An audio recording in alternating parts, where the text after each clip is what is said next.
Hello everyone, welcome back to tarot with Shamla. നമുക്കൊന്നൊരു relationship reading എടുക്കാം.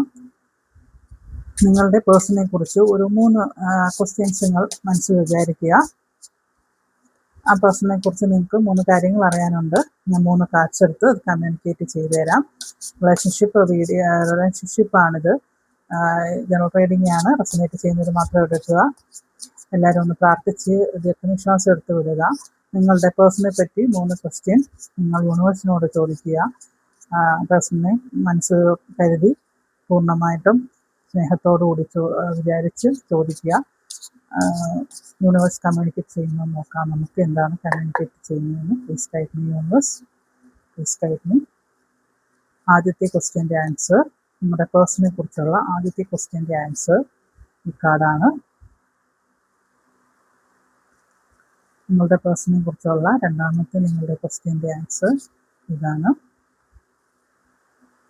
നിങ്ങളുടെ പേഴ്സണെ കുറിച്ചുള്ള മൂന്നാമത്തെ ക്വസ്റ്റ്യൻ്റെ ആൻസർ ഇതാണ്.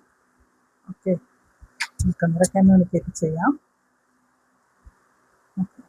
First question, the answer 4 of cups ആണ്.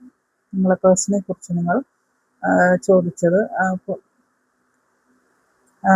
ചോദിച്ച ക്വസ്റ്റ്യൻ്റെ ആൻസർ വന്നിട്ട് ഫീലിംഗ് ഡിസാറ്റിസ്ഫൈഡ് ആണ്, ഇമോഷണൽ ഡിസ്റ്റൻസ് ഉണ്ട്, ടേക്കിംഗ് പാർട്ണർ ഫോർ ഗ്രാൻറ്റഡ്. അന്നേരം ഇപ്പം ഇത് റിലേഷൻഷിപ്പ് വേണോ വേണ്ടയോ എന്നൊക്കെ ഉള്ള ഒരു ആലോചനയിലിരിക്കുകയാണ് നിങ്ങളുടെ പേഴ്സൺ. ഓവർ തിങ്കിങ് ആണ്, നെഗറ്റിവിറ്റി ഉണ്ട്, ഈഗോ ഉണ്ട്, ലോ എനർജിയാണ് ആ പേഴ്സണ്.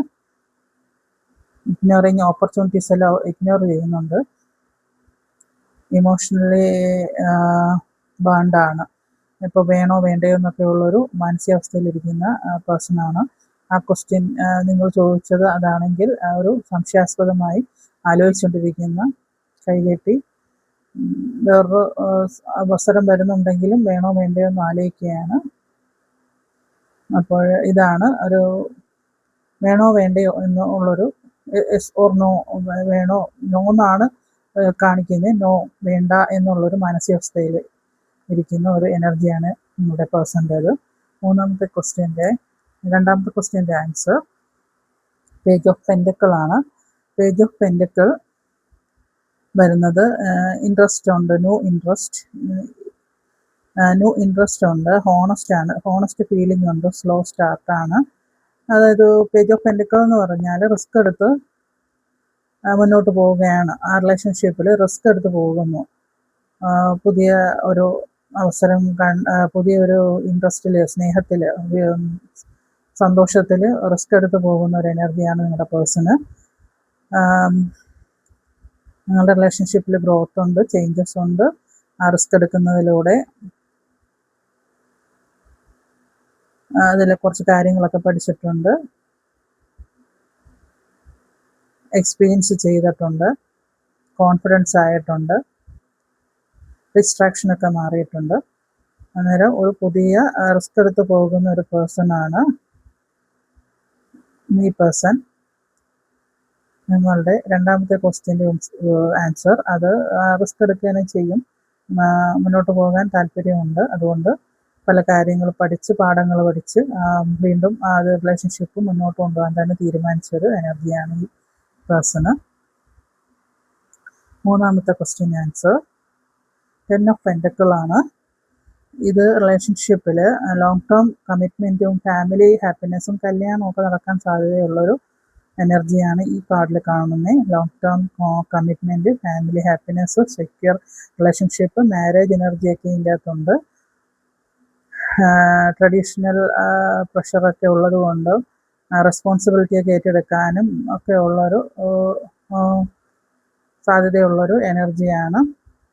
സ്ട്രോങ് റിക്കവറിയൊക്കെ കിട്ടിയ, ഫാമിലി സപ്പോർട്ടൊക്കെ ഉള്ള ഒരു എനർജിയാണ് ഈ റിലേഷൻഷിപ്പ്. ഈ മൂന്നാമത്തെ ക്വസ്റ്റ്യൻ്റെ ആൻസർ പ്രൊട്ടക്ഷൻ എനർജി ഉള്ളത്, സ്ട്രോങ് എനർജിയാണ്, ഫാമിലി ഓറിയൻറ്റഡ് ആണ്, സ്റ്റേബിളാണ്, റെസ്പോൺസിബിൾ ഏറ്റെടുക്കുന്ന ഒരു എനർജിയുള്ള പേഴ്സണാണ്, സെക്യൂരിറ്റി ബിൽഡ് ചെയ്തെടുക്കുന്ന ഒരാളാണ്, ലോങ് ടേമിലേക്ക് വാല്യൂ കൊടുക്കുന്ന ഒരാളാണ്, സ്ഥിരതയ്ക്ക് വാല്യൂ കൊടുക്കുന്ന ഒരു പേഴ്സണാണ്. വിശ്വസിച്ച് നമുക്ക് സപ്പോർട്ട് ചെയ്യാൻ കൂടെ നിൽക്കും വിശ്വാസത്തോടു കൂടി. അങ്ങനെയുള്ള ഒരു എനർജിയാണ്. 10 ഓഫ് പെൻഡക്കിൾ അബണ്ടൻസ് ആണ്, പോസിറ്റീവാണ്. അപ്പോൾ ഇതൊരു ജനറൽ റീഡിംഗ് ആണ്. റെസൊനേറ്റ് ചെയ്യുന്നവർ മാത്രം എടുക്കുക. Thank you so much. Video share ചെയ്യുക, ചാനൽ സബ്സ്ക്രൈബ് ചെയ്ത് സപ്പോർട്ട് ചെയ്യുക, കമൻറ്റ് ചെയ്യുക. Thank you universe. റെക്കി ഹീലിങ്ങും ഓറ സ്കാനിങ്ങും ചെയ്യുന്നുണ്ട് ഞാൻ. വാട്സപ്പിൽ മെസ്സേജ് ചെയ്യുക. Thank you so much.